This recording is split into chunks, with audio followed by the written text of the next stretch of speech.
First, there are men who become famous, and then there are men who become something closer to mythology, and Sean Connery was always the latter. Born Thomas Sean Connery in Edinburgh, Scotland on August 25, 1930. This milk delivery boy from the crumbling tenements of Fountain Bridge would go on to become the world's most iconic fictional spy, a knighted film legend, and one of the most fascinating contradictions the 20th century ever produced. Royal Maternity Hospital in Edinburgh was where it all began, and the name chosen for him honored his paternal grandfather, a small act of family reverence that would foreshadow just how deeply roots would anchor this man throughout his entire life. Joseph Connery, his father, drove lorries and worked factory floors to keep food on the table, while his mother, Euphemia Mexby Bena Mexleen, cleaned other people's homes to add whatever she could to the household income. A brother named Neil arrived shortly after Sean, and the four of them crowded into number 176 Fountain Bridge, a building long since demolished, though for years it stood as an unremarkable address that had somehow produced an extraordinary human being. Poverty in the Connery household wasn't an occasional hardship, but a permanent condition, and the weight of it fell on Sean earlier than most children ever experience. 9 years old was when he stopped attending school, not because he lacked ability or interest, but because the family simply couldn't afford for him to stay. First, what followed was a childhood spent earning rather than learning, starting with early morning milk rounds for St. Cuthbert's Cooperative Society, hauling bottles through Edinburgh's streets before most of the city had opened its eyes. Decades later, in 2009, he sat in a taxi during the Edinburgh Film Festival and proceeded to name every single street they passed, prompting the astonished driver to ask how he knew them all, and the answer was exactly as unglamorous as you'd expect. As a boy, he had delivered milk around there. By age 18, Connery had grown with startling speed from the small child he'd been in his early school years to a 6'2" physical specimen that people simply couldn't stop looking at. That same year, 1946, with World War II finally over and the world exhaling, he joined the Royal Navy. And it was during his time in service that he acquired 2 tattoos that he carried with him until the day he died. Neither one was impulsive or decorative, and his official website would later make that distinction explicit. One read Mum and Dad, the other read Scotland Forever, and between those two inscriptions you have the entire emotional architecture of Sean Connery's life compressed into ink. Training at the Naval Gunner School in Portsmouth and serving on an anti-aircraft crew, he eventually earned the rank of able seaman on HMS Formidable, but 1949 brought his discharge when a duodenal ulcer forced the Navy's hand, a condition that ran through the mail. First line of his family like an inherited tax nobody had agreed to pay.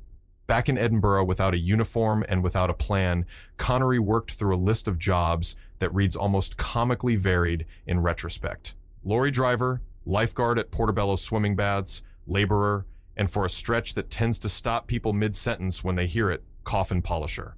The man who would one day be synonymous with tuxedos and martinis spent real time polishing coffins for a living.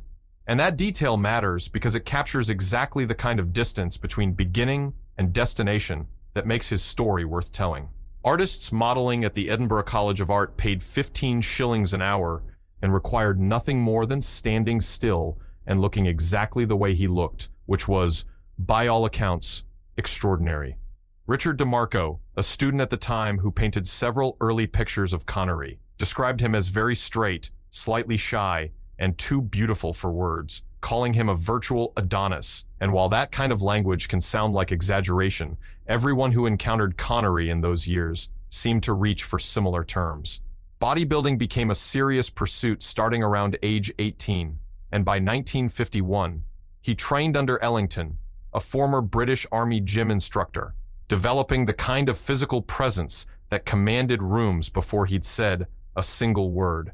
He competed for the Mr. Universe title, placing third, though accounts differ on whether. First, this happened in 1950 or 1953, with his official website favoring the earlier date, while other sources point to the junior class in 1953.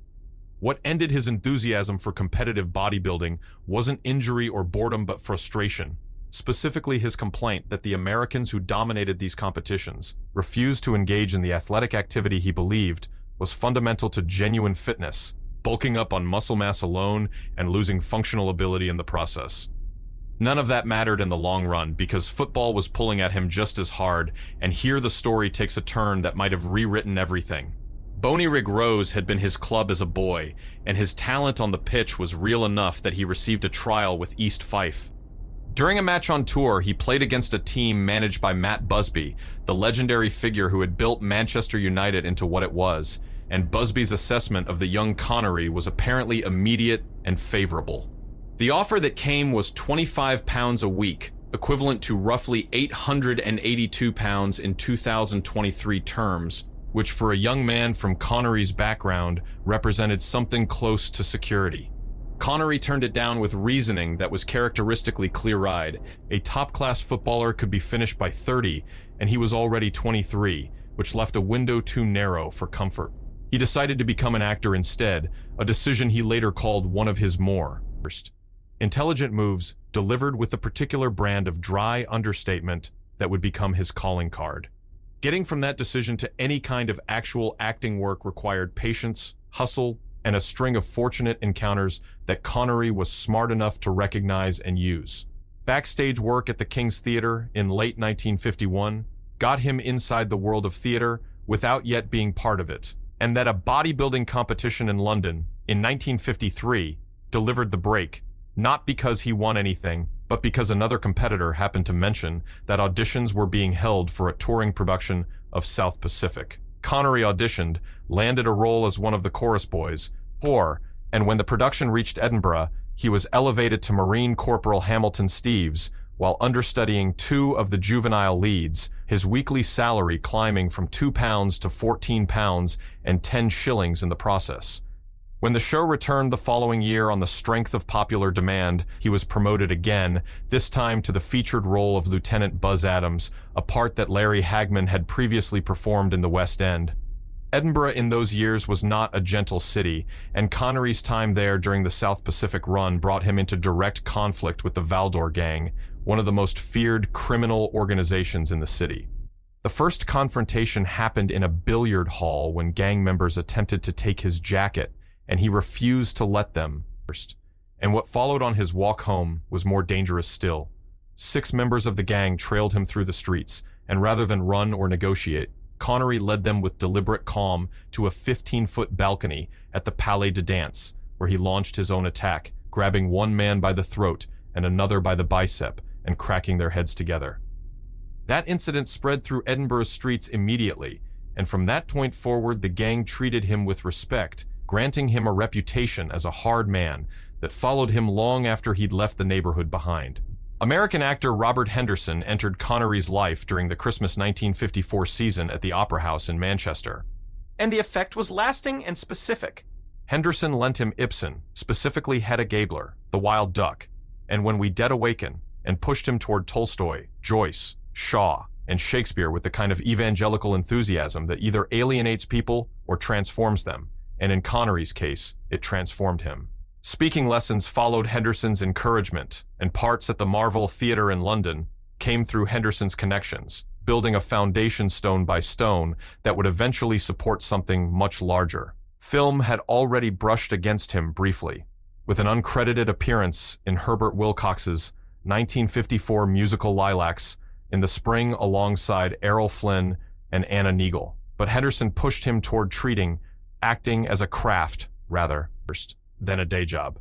Money remained a constant source of pressure through all of this, and Connery's solution was pragmatic. He babysat for journalist Peter Noble and his wife, actress Marianne, earning 10 shillings a night on the side. On one of those evenings, Hollywood actress Shelley Winters arrived at the Noble household and encountered Connery in whatever domestic context babysitting creates, and her reaction was immediate and memorable. She described him as one of the tallest and most charming and masculine Scotsmen she had ever seen, and she later spent many evenings drinking beer with the Connery brothers, which is the kind of detail that makes the whole period feel vivid and real. Henderson continued to come through, securing Connery a role in a £6 a week Q Theater production of Agatha Christie's Witness for the prosecution, during which he struck up a friendship with fellow Scot Ian Bannon that would last for years. The work accumulated steadily after that. Point of departure at Q Theater led to a role as Pentheus opposite Yvonne Mitchell in The Bacchae at the Oxford Playhouse, which led to a role opposite Jill Bennett in Eugene O'Neill's Anna Christie, which led to television parts that started small and grew incrementally.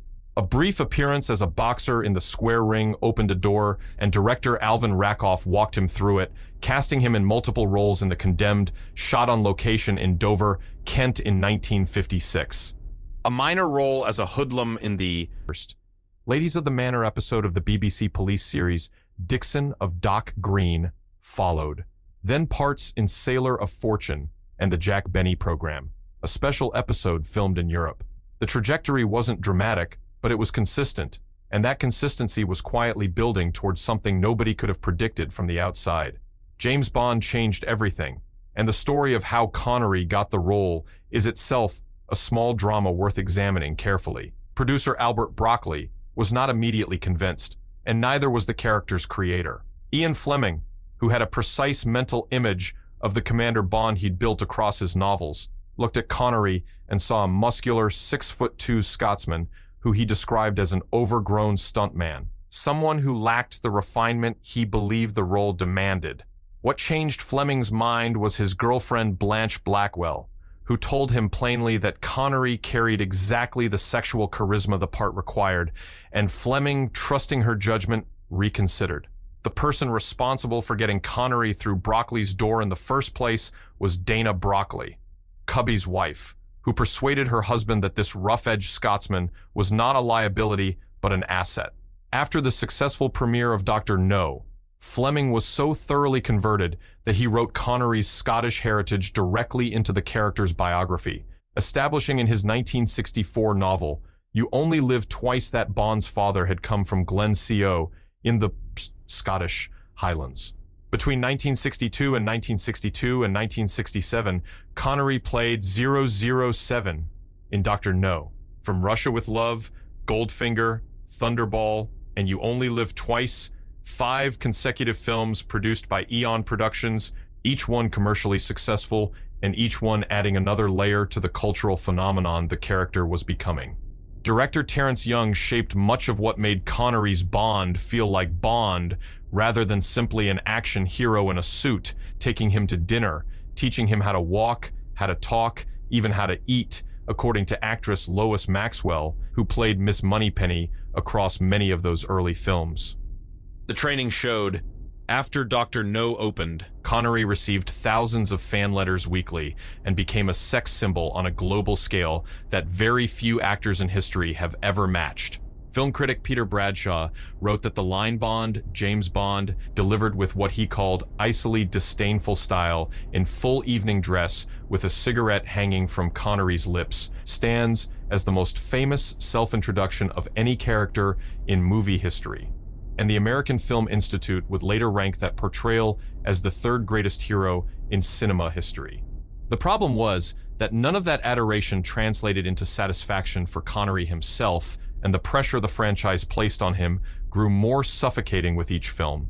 Michael Caine, one of his closest friends, put it plainly: if you were Connery's friend in those early days, you simply didn't raise the subject of Bond because Connery was a far better actor than the role allowed him to demonstrate, and he knew it, and being recognized on the street as James Bond rather than as himself cut in ways that never fully healed. Connery himself was characteristically direct about it, saying at various points that he had always hated that damn James Bond and that he would like to kill him, which is the kind of statement that sounds extreme until you understand what it cost him to be that famous for something he'd come to resent. Thunderball brought one of the more genuinely dangerous moments of the entire Bond era, and it happened not in a car chase or a fight sequence, but in a pool. The script called for a scene involving sharks in villain Emilio Largo's pool, and Connery had read it with enough alarm to insist that production designer Ken Adam build a plexiglass partition inside the pool before filming began. The partition was constructed but never fixed in place, and during production one of the sharks passed through it, at which point Connery abandoned the pool immediately and without ceremony. That it was a near miss, rather than a disaster, was a matter of luck, not planning, and it underscored how physically real the risks of those productions were beneath their glossy surfaces. Connery left the Bond role after You Only Live Twice in 1967, then returned for the seventh film, Diamonds Are Forever, in 1971, before making his final appearance as 007 in Never Say Never Again in 1983, an independent remake of Thunderball produced by Jack Schwartzman's Talia film. All 7 films performed well commercially, and throughout the Bond years, he was also making other pictures, with Alfred Hitchcock's 1964 thriller Marnie and Sidney Lumet's The Hill from 1965, both widely regarded by critics as the strongest work he did outside the franchise during that era. Romantic entanglements began early and grew complicated quickly. During the South Pacific run in the mid-1950s, Connery dated Carol Sopel, described as a dark-haired beauty with a ballerina's figure, but her family's objections ended that relationship before it could develop further. Julie Hamilton, daughter of documentary filmmaker and feminist Jill Craigie, came next, and her initial assessment of Connery was that he was an appalling person, a reaction she held until she saw him in a kilt, at which point she revised her opinion to declare him the most beautiful thing she had ever seen in her life. Jazz singer Maxine Daniels attracted his attention while he was working in theater, and he made his interest clear, but she told him she was already happily married with a daughter, and that was where that ended. Marriage to actress Diane Silento came in 1962, the same year Dr. No was released, and the union produced one son, Jason Joseph Connery, who would later become an actor himself. Separation came in 1971, with the divorce finalized in 1973, and the years between those two events included relationships with Diane. First, Cannon, Jill St. John, Lana Wood, Carol Mallory, and Magda Canopeka. Michele Roquebrune, a French-Moroccan painter, became his second wife in 1975, and that marriage held until the end of his life, spanning more than 4 decades that stood in sharp contrast to the chaos of his first. The first marriage cast a shadow that never quite lifted. In her 2006 autobiography, Diane Silento alleged that Connery had subjected her to mental and physical abuse during their relationship, allegations he denied, though he had not always done himself any favors on the subject.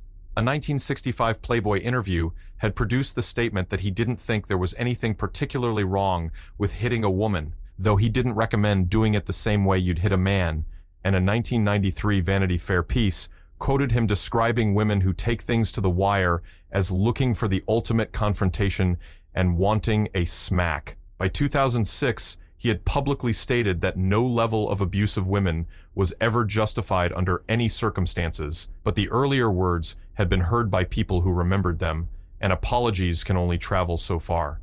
Separately, an affair with singer and songwriter Lindsay DePaul in the late 1980s emerged during his marriage to Micheline, and DePaul later said her regrets centered not on the infidelity, but on his expressed views about domestic violence. Scottish nationalism was never a peripheral interest for Connery, but a genuine and sustained commitment that shaped real decisions across decades. His experience filming in Glasgow's shipyards in 1966 during the making of The Bowler and the Bunnet, a documentary about a progressive industrial relations experiment at the Fairfield Shipbuilding and Engineering Company, deepened the connection between his Scottish identity and his political beliefs.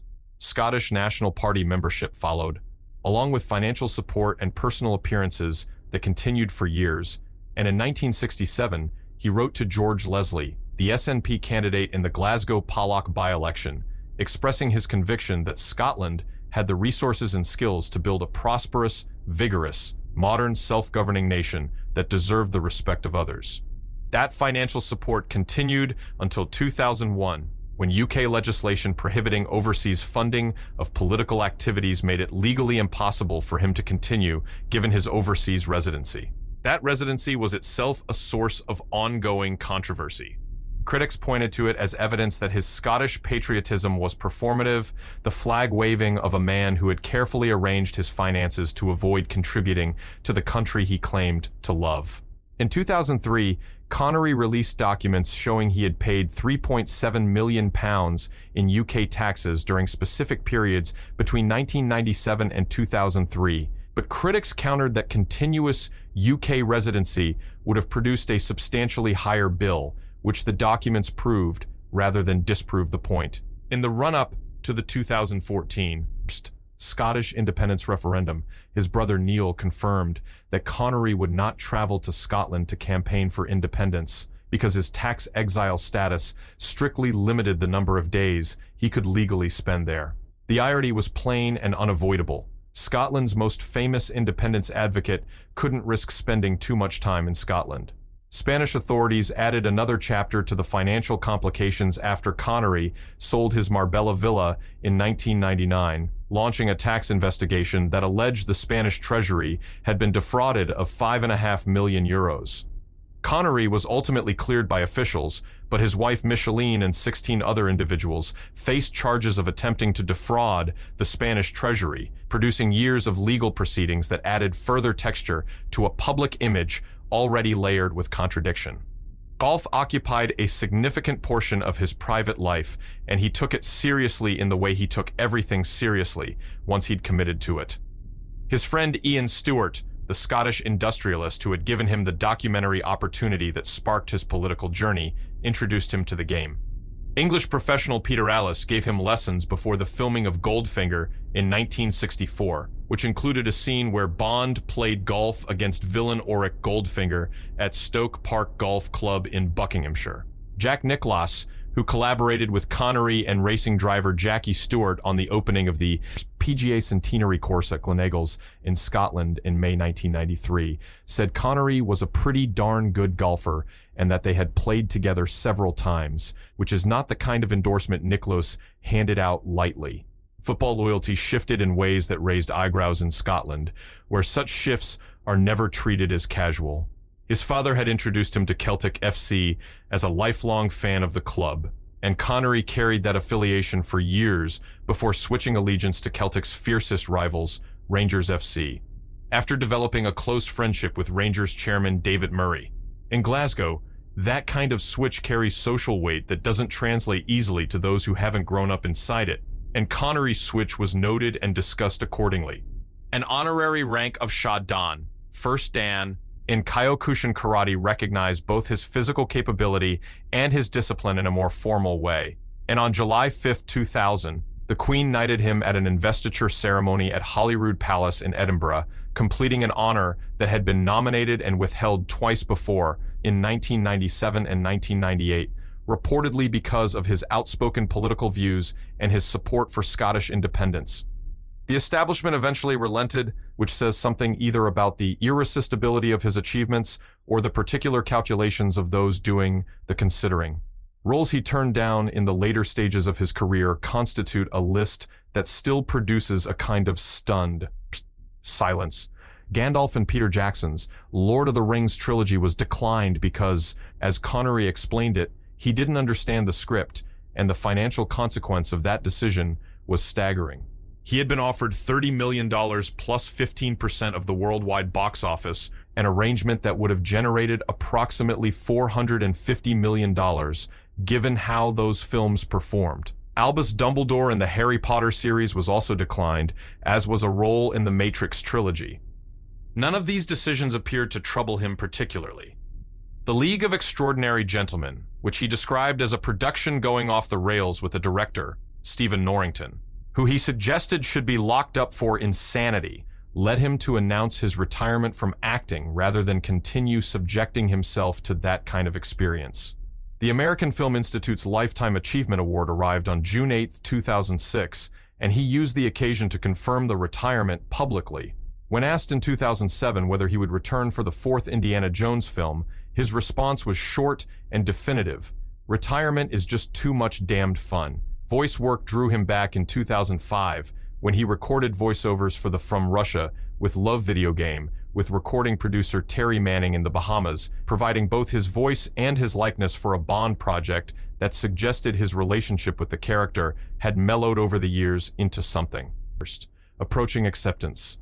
In 2012, he voiced the title character in the Scottish animated film Sir Billy and served as executive producer for the expanded 80-minute version, a project that kept him connected to Scotland and to storytelling without requiring him to return to the full machinery of film production.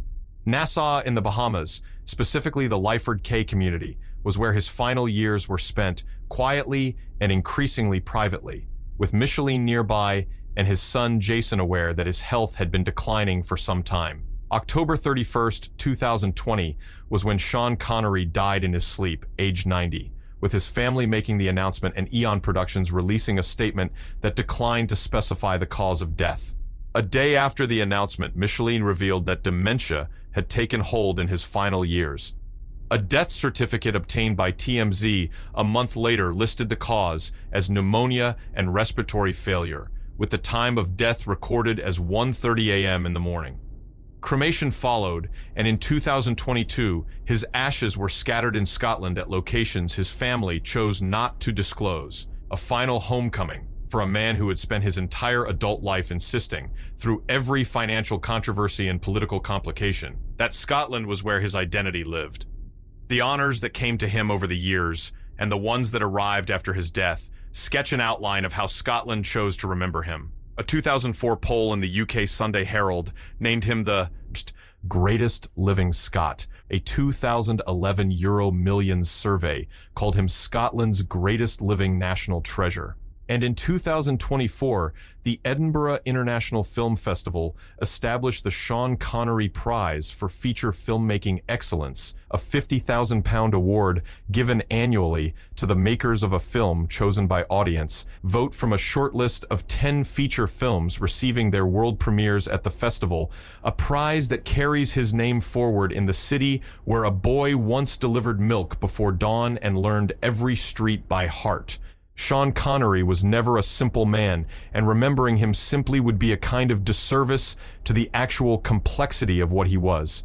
A milk delivery boy from Edinburgh tenements who ended up knighted by the Queen.